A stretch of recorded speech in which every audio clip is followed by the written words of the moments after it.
Roshan Zameer Khan, state president student Islamic organization of India Andhra Pradesh.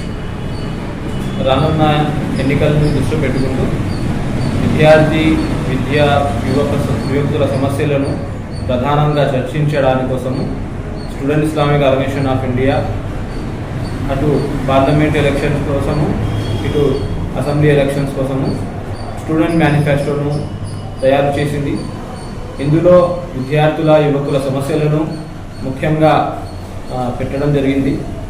ఏ విధంగా అయితే Kothari commission చెప్పినట్టు దేశ జీడిపిలో 6% విద్యకు కేటాయించాలి. అదేవిధంగా రాష్ట్ర బడ్జెట్లో 30% విద్యకు కేటాయించాలని మేము డిమాండ్ చేస్తున్నాము. అదేవిధంగా మౌలానా ఆజాద్ నేషనల్ ఫెలోషిప్ని ఆపించడం జరిగింది. దాన్ని ప్రారంభించాలని మేము దీంట్లో డిమాండ్ చేస్తున్నాము. అదేవిధంగా చూసినట్లయితే మైనారిటీస్కి రిజర్వేషన్ ఎడ్యుకేషన్లో 15% ఇవ్వాలని, 10% ముస్లిమ్స్ కమ్యూనిటీకి, అదర్ మైనారిటీస్కి 5% రిజర్వేషన్ కల్పించాలని కోరుతున్నాము. యువకుల సమస్యలు చూసినట్లయితే దేశంలో మరి ముఖ్యంగా రాష్ట్రంలో అన్ఎంప్లాయ్మెంట్ చాలా పెరుగుతుంది. ప్రభుత్వ ఖాళీలు ఎన్ని ఉన్నాయో అన్ని రంగాల్లో ఖాళీని పూర్తి చేయాలని డిమాండ్ చేస్తున్నాము. అదేవిధంగా యువకుల సమస్యలు చూసుకున్నట్లయితే చాలా వ్యసనాల ద్వారా మానసిక రుగ్మతలు చూస్తున్నాము. దానికే దేశవ్యాప్తంగా వివిధ ప్రాంతాల్లో మెంటల్ వెల్బీయింగ్ కేంద్రాలు స్థాపించాలని దీని ద్వారా మేము ప్రకటిస్తున్నాము. ఈ మేనిఫెస్టో అన్ని రాజకీయ పార్టీల వరకు చేరవేస్తాము.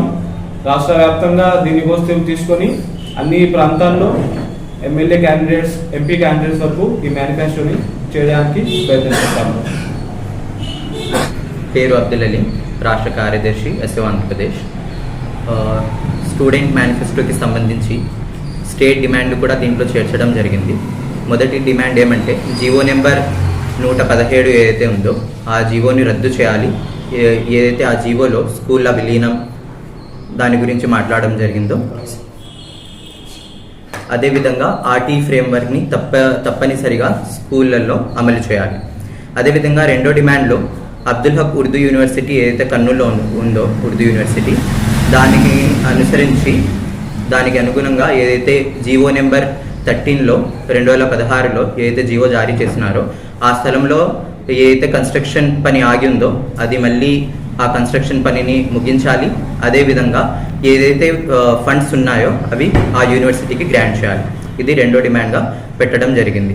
అదేవిధంగా రాష్ట్రానికి ఒక క్యాపిటల్ సిటీ అనేది లేదు. దాన్ని కూడా తొందరగా క్యాపిటల్ సిటీని ఏదైతే విధంగా వేరే రాష్ట్రాల్లో క్యాపిటల్ సిటీస్ ఉన్నాయో అదేవిధంగా ఈ రాష్ట్రంలో కూడా క్యాపిటల్ సిటీని వచ్చేసి అనౌన్స్ చేయాలి తొందరగా. అదేవిధంగా దానిని డెవలప్ చేయడానికి కృషి చేయాలి. అదేవిధంగా రాష్ట్రానికి ప్రత్యేక హోదా అనేది కూడా తొందరగా కల్పించాలని కూడా మా డిమాండ్లో ఉంది. ఇవి కొన్ని డిమాండ్లు వచ్చేసి ఈ రాష్ట్ర అసెంబ్లీ ఎలక్షన్స్కి ఎమ్మెల్యేస్ దగ్గరికి వెళ్ళి ఈ మేనిఫెస్టో వచ్చేసి ఈ మేనిఫెస్టోలు చేర్చాలనేసి మా డిమాండ్ వచ్చేసి ఉంది.